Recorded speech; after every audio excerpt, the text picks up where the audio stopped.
नमस्कार, प्रदेश के number 1 news channel India news Haryana पर आपका स्वागत। मैं हूं आपके साथ हेमंत कुमार और चलिए रुक करते हैं फटाफट खबरों का। कोरोना संकट के बीच देश में ईद उल अजहा का त्योहार मनाया जा रहा है। बकरीद के इस मौके पर देश की मस्जिदों में लोग नमाज पढ़ने के लिए उमड़ रहे हैं। इसी बीच कोरोना गाइडलाइंस का भी ख्याल रखा जा रहा है। कई राज्य सरकारों ने इस मौके पर सख्त रुख अपनाते हुए गाइडलाइंस जारी की।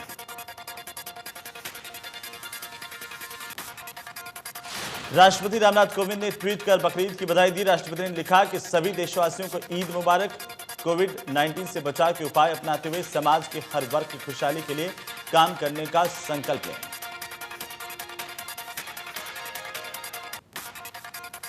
नूंह में जिला उपायुक्त ने लोगों को मुबारकबाद देते हुए अपील की है कि नमाज के दौरान कोरोना नियमों का सख्ती से पालन करें।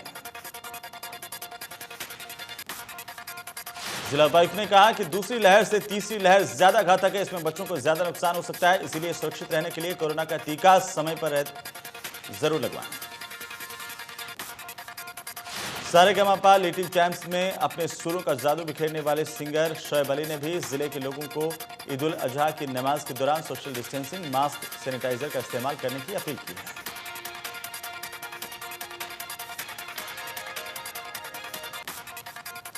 देश में आए दिन लगातार भूकंप के झटके महसूस किए जा रहे हैं। सुबह देश के 3 राज्यों में भूकंप के तेज झटके महसूस किए गए। सबसे ज्यादा तीव्रता राजस्थान के बीकानेर में रही।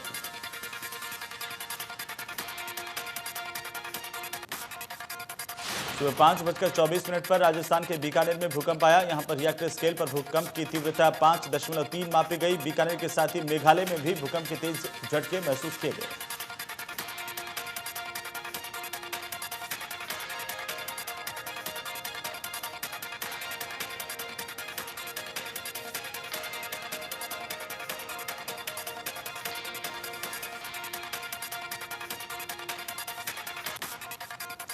भारतीय किसान यूनियन की इंद्री की अनाज मंडी में बैठक हुई है। इसमें भारतीय किसान यूनियन के प्रदेश अध्यक्ष रतन मान पहुंचे। कहा कि कृषि कानूनों के खिलाफ आंदोलन लंबा चलने वाला है।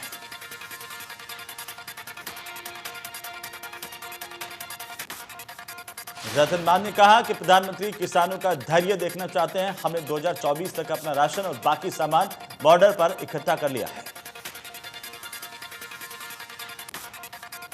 रतन मान ने संसद की ओर कुछ शब्द का बहिष्कार किया। कहा कि यह किसी का निजी विचार हो सकता है। कुछ शब्द किसान मोर्चा की ओर से नहीं आया है।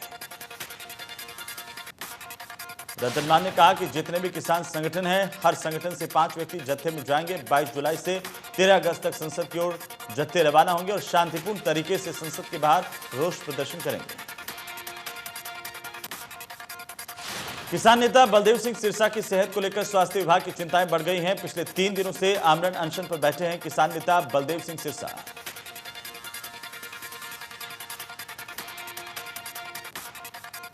सोनीपत के सरल केंद्र में वाहन आरसी का बड़ा फर्जीवाड़ा सामने आया। विभाग के कर्मचारियों की मिलीभगत से फर्जी दस्तावेज के आधार पर गाड़ी किसी और के नाम ट्रांसफर की गई। शिकायतकर्ता ने डीसी, एसपी ऑफिस और एसडीएम कार्यालय में शिकायत काफी समय पहले दी थी, लेकिन अभी तक आरोपी के खिलाफ कोई भी कार्रवाई नहीं हुई है। एसडीएम का कहना है कि कार्यालय में शिकायत आई है। तत्कालीन एसडीएम ने तुरंत कार्रवाई करते हुए आरसी कैंसिल कर दी। महिला ने पुलिस को भी शिकायत दी। मामले में कार्रवाई की जाएगी। यमुनानगर में प्रशासन ने बाल भिक्षावृत्ति को रोकने के लिए अभियान चलाया। डीसी के आदेश पर चाइल्ड वेलफेयर कमेटी ने अलग अलग जगहों से 5 बच्चों का रेस्क्यू किया।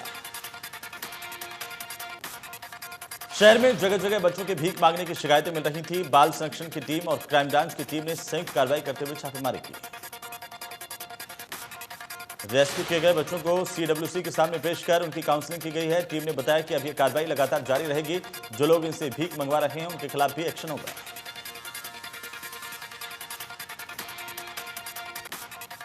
गुरुग्राम में इमारत ढहने से जान गंवाने वाले मजदूरों के परिजनों को 2-2 लाख रुपए की आर्थिक मदद दी जाएगी। मुख्यमंत्री मनोहर लाल ने घोषणा की है। गंभीर रूप से घायलों के लिए भी आर्थिक मदद का ऐलान किया गया है। गंभीर रूप से घायलों को 1-1 लाख रुपए की आर्थिक मदद मिलेगी।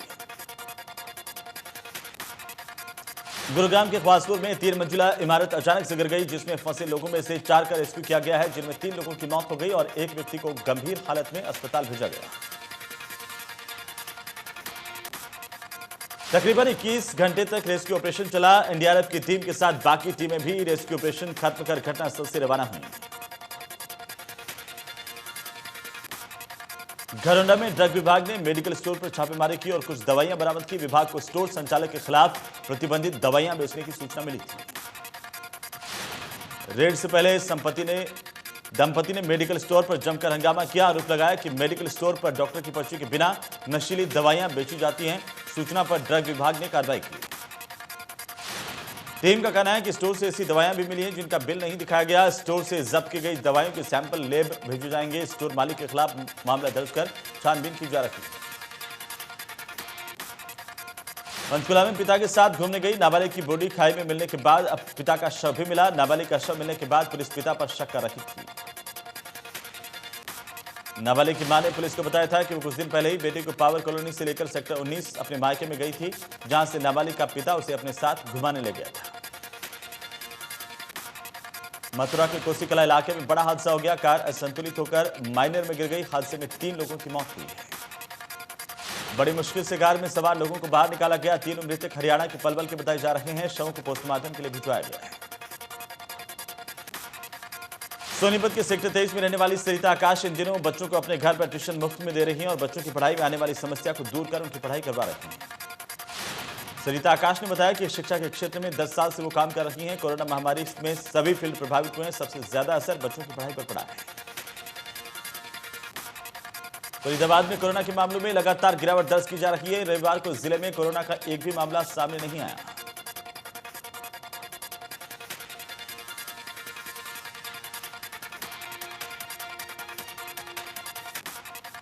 जेजेपी के प्रदेशाध्यक्ष निशांत सिंह ने कहा कि कांग्रेस के घर की कलह खत्म नहीं हो रही, इसीलिए वो अपने घर पर ध्यान दें, लेकिन यहां पर उल्टा हो रहा है। वो दूसरों के घरों में ताका झांकी करने से बाज नहीं आ रहे। किसान आंदोलन और कृषि कानूनों के ऊपर बोलते हुए उन्होंने कहा कि इस पर फैसला लेना केंद्र सरकार का काम है। हमारी पार्टी किसानों के हक में अनेक प्रकार की योजनाएं चला रही है, जिससे प्रदेश के किसानों को फायदा हो रहा है। 5 किसानों की रिहाई की मांग को लेकर किसानों का धरना चौथे दिन भी जारी है। धरना स्थल पर किसान नेता बलदेव सिंह सिरसा लगातार आमरण अनशन कर रहे हैं। कल किसान प्रतिनिधियों की ओर से जिला प्रशासन के अधिकारियों के बीच बैठक हुई है। इसमें किसानों ने लिखित में प्रशासन को अपनी मांगे सौंपी। किसान नेताओं का कहना है कि जिला प्रशासन का रवैया बदलता हुआ नजर आ रहा है।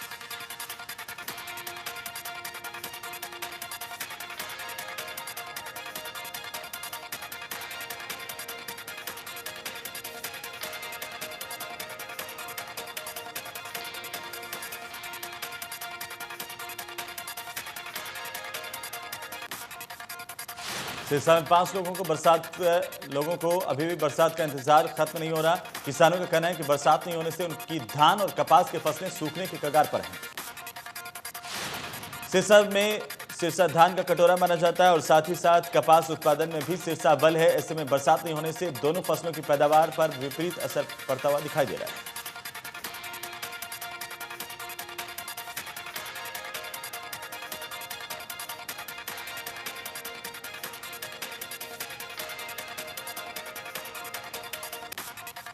फतेहाबाद में कोरोना की तीसरी लहर को देखते हुए नागरिक अस्पताल में बनकर तैयार हुआ ऑक्सीजन प्लांट। 5000 एलपीएम ऑक्सीजन बनकर होगी तैयार।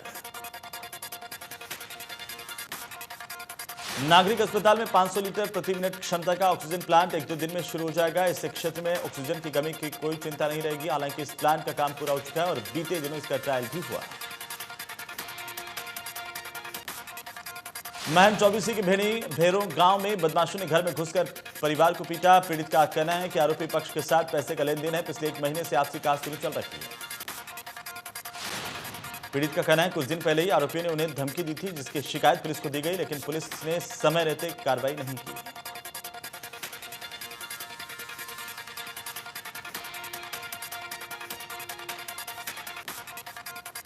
रितला के गांव चंदावली में 24 घंटे से ज्यादा समय बीत जाने के बाद भी बिजली न आने से परेशान सैकड़ों उद्योगपतियों ने बिजली विभाग के खिलाफ सड़कों पर उतरकर नारेबाजी की।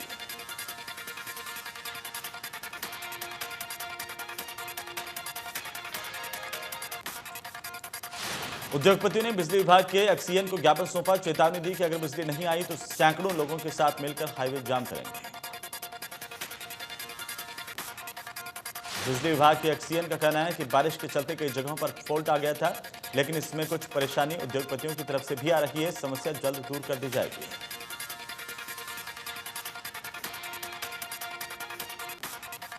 अंबाला में बारिश के दौरान जलभराव की दिक्कत ना हो, इसके लिए मेयर शक्ति रानी शर्मा एक्शन के मोड में नजर आ रही हैं। नगर निगम मेयर शक्ति रानी शर्मा की टीम और हरियाणा जनचेतना पार्टी के सभी पार्षदों ने नगर निगम अधिकारियों के साथ भारी बरसात में शहर के विभिन्न इलाकों का दौरा किया। इस दौरान पूर्व केंद्रीय मंत्री विनोद शर्मा के निजी सचिव नरेश सहगल ने बताया कि मेयर शक्ति रानी शर्मा के निर्देशों पर उन्होंने शहर का दौरा किया है। निगम की टीम के साथ जलभराव की समस्या न आए और बारिश में जलभराव की दिक्कत आए तो उसके लिए पंप सेट तैयार कर दिए गए हैं। 22 मार्च को संसद मार्च के लिए रवाना होंगे किसान। टीकरी बॉर्डर और सिंघू बॉर्डर पर किसान संसद मार्च में शामिल होंगे। किसानों का एक जत्था सिंधु बॉर्डर के लिए रवाना होगा। किसान आंदोलन को मजबूती देने के लिए लगातार किसानों का काफिला दिल्ली की तरफ बढ़ रहा है। यमुनानगर से निकले काफिले का करनाल में स्वागत किया गया।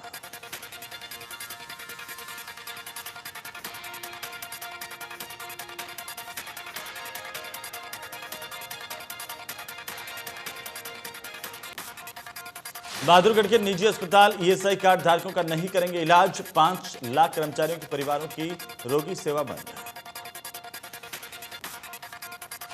सरकार ने निजी अस्पतालों को नहीं दिया कर्मचारियों के इलाज का खर्च। कोरोना काल में ईएसआई पैनल के कर्मचारियों का इलाज किया गया था। 6 निजी अस्पतालों का 35 से 40 करोड़ बकाया। गोहाना में महिला को बंधक बनाकर 5 से 6 दिन तक दुष्कर्म किया गया। दुष्कर्म के बाद महिला से 3 लाख और एटीएम की पुलिस ने आरोपी के खिलाफ लूट और बलात्कार का मामला दर्ज किया है।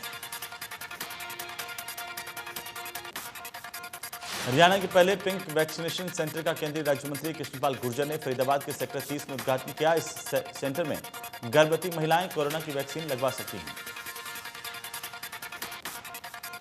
अब तक गर्भवती महिलाओं को वैक्सीन लगवाने के लिए घंटों लाइन में लगना पड़ता था, लेकिन अब सेंटर के खुलने के बाद आराम से गर्भवती महिलाएं वैक्सीन लगवा सकती हैं। इस दौरान कृष्णपाल गुर्जर ने कहा कि अब तक इस बात को लेकर गर्भवती महिलाओं में असमंजस था कि वैक्सीन नुकसान पहुंचा सकती है, लेकिन ऐसा नहीं है। बचाव के लिए सभी को वैक्सीन लगवाना जरूरी है।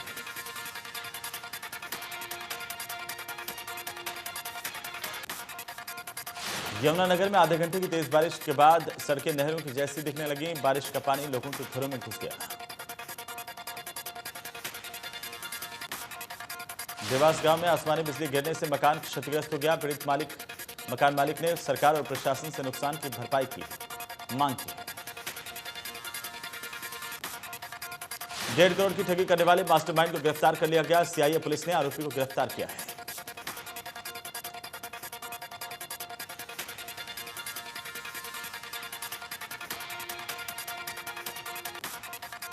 आरोपी लॉटरी के नाम पर ठगी करने का काम करता था। आरोपी अखिलेश यूपी के कानपुर का रहने वाला है। अंबाला कैंट पर हुई गिरफ्तारी। हरियाणा विद्यालय शिक्षा बोर्ड ने एक बार फिर से 30% पाठ्यक्रम कम कर दिया। विद्यार्थियों को सिर्फ 70% पाठ्यक्रम ही पढ़ना होगा। शिक्षा बोर्ड ने कोविड की परिस्थितियों के मद्देनजर पाठ्यक्रम घटाया है। बोर्ड के अध्यक्ष डॉक्टर जगबीर सिंह ने इंडिया न्यूज को जानकारी दी। हरियाणा के डिप्टी सीएम ने दिल्ली में देश के रक्षा मंत्री राजनाथ सिंह से मुलाकात की है और मुलाकात में देश और प्रदेश के अनेक मुद्दों को लेकर चर्चा की गई। रोहतक के बैंक ऑफ बड़ौदा में सीबीआई की रेड पड़ी। चंडीगढ़ की सीबीआई टीम ने नारायणा कॉम्प्लेक्स ब्रांच में छापेमारी की। पूर्व बैंक मैनेजर पर गबन के आरोप होने की वजह से सीबीआई ने छापा मारा। सावन का महीना शुरू होने से पहले ही गोहाना में घेवर की बिक्री शुरू हो गई है। मशहूर मातूराम की जलेबियों के बाद अब देशी घी से बना घेवर खाने के लिए दूर दूर से लोग यहां पर आते हैं। फाइनेंस कंपनी के नाम पर लाखों के लोन का झांसा देने वाले गिरोह को गिरफ्तार किया गया है। लाखों रुपए ऑनलाइन ठगी करने वाले गिरोह का साइबर पुलिस ने पर्दाफाश किया है। गुरुग्राम पुलिस ने फर्जीवाड़े में बड़े नटवरलाल को गिरफ्तार कर करोड़ों के फर्जीवाड़े का खुलासा कर दिया। पुलिस ने गाजियाबाद के संतोष यूनिवर्सिटी के चेयरमैन के बेटे को फर्जी दस्तावेजों के सारे 35 करोड़ की धोखाधड़ी जैसे संगीन आरोपों के चलते गिरफ्तार किया। एसीपी डीएलएफ की माने तो इस फर्जीवाड़े में शामिल आरोपी को गिरफ्तार कर अदालत में पेश किया गया। कोर्ट ने आरोपी को 5 दिन के पुलिस रिमांड पर सौंपा है। पुलिस की माने तो जिस जमीन को मोर्गेज करवाकर बैंक में गिरवी रखा गया, उस जमीन पर आरोपियों ने पहले भी फर्जी दस्तावेजों के आधार पर लोन लिया हुआ था। पुलिस ने आरोपियों की गिरफ्तारी के प्रयास तेज कर दिए। डब्ल्यूएचओ ने कहा कि अगर वास्तव में भाग्यशाली हैं तो अगले साल तक कोरोना का संकट हमारे सिर से टल सकता है।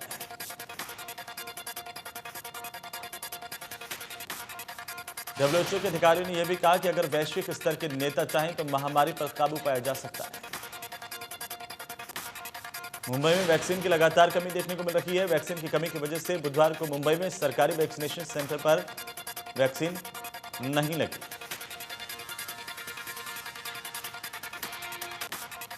कश्मीर के श्रीनगर में आतंकियों ने पुलिस की गाड़ी पर फायरिंग की है। सभी पुलिसकर्मी सुरक्षित बताए जा रहे हैं। पूरे इलाके में सर्च ऑपरेशन जारी है। कांग्रेस नेता राहुल गांधी ने केंद्र की सरकार पर तंज कसते हुए कहा कि सिर्फ ऑक्सीजन ही नहीं, संवेदनशीलता और सत्य की भी भारी कमी थी। अंतरिक्ष यात्रा का नया इतिहास रच दिया गया है। जेफ बेजोस की स्पेस कंपनी ब्लू ओरिजिन का रॉकेट न्यू शेफर्ड 4 यात्रियों के साथ अंतरिक्ष की यात्रा पर निकल चुका है। इसकी लॉन्चिंग वेस्ट टेक्सास के ब्लू ओरिजिन लॉन्च साइट 1 से की गई। कैप्सूल से निकालने के बाद जेफ बेजोस ने बेली फंक को जोर से गले लगाया। इसके बाद जेफ ने कहा कि यह मेरे जीवन का सबसे बेहतरीन दिन था। मोदी सरकार ने राज्यसभा में बताया कि दूसरी लहर के दौरान ऑक्सीजन की कमी से किसी की मौत नहीं हुई है। कांग्रेस सांसद केसी वेणुगोपाल ने राज्यसभा में ऑक्सीजन की कमी से होने वाली मौतों को लेकर सवाल किया था। राज्यसभा में सरकार ने बताया कि कोरोना से होने वाली मौतों की जानकारी नियमित आधार पर राज्य और केंद्र शासित प्रदेश केंद्रीय स्वास्थ्य मंत्रालय को देते हैं, लेकिन किसी भी राज्य या केंद्र शासित प्रदेश ने ऑक्सीजन की कमी से होने वाली मौत को लेकर स्वास्थ्य मंत्रालय को जानकारी नहीं दी है। स्वास्थ्य मंत्रालय ने जानकारी देते हुए कहा कि पहली लहर में जहां 3095 मीट्रिक टन ऑक्सीजन की डिमांड थी, दूसरी लहर में यही डिमांड 9000 मीट्रिक टन तक पहुंच गई। सरकार ने बताया कि दूसरी लहर में केंद्र की ओर से 28 मई तक राज्यों को 10,250 मीट्रिक टन ऑक्सीजन की सप्लाई की गई। सबसे ज्यादा 1200 मीट्रिक टन ऑक्सीजन महाराष्ट्र और कर्नाटक को दी गई।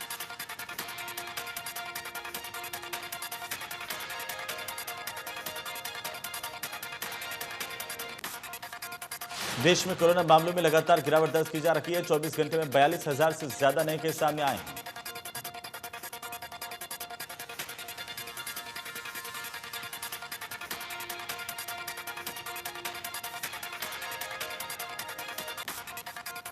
दूसरी लहर के बीच अब देश में एक्टिव केस 4 लाख से ज्यादा। कोरोना मरीजों के ठीक होने के रिकवरी रेट में बढ़त देखी गई है। 24 घंटे में 36,000 मरीज रिकवर हुए। महाराष्ट्र में कोरोना के केस लगातार कम हो रहे हैं। एक दिन में महाराष्ट्र में कोरोना के 9,000 नए मरीज मिले हैं, जबकि 7,000 कोविड मरीज ठीक हुए हैं। 3,656 मरीजों की जान गई है।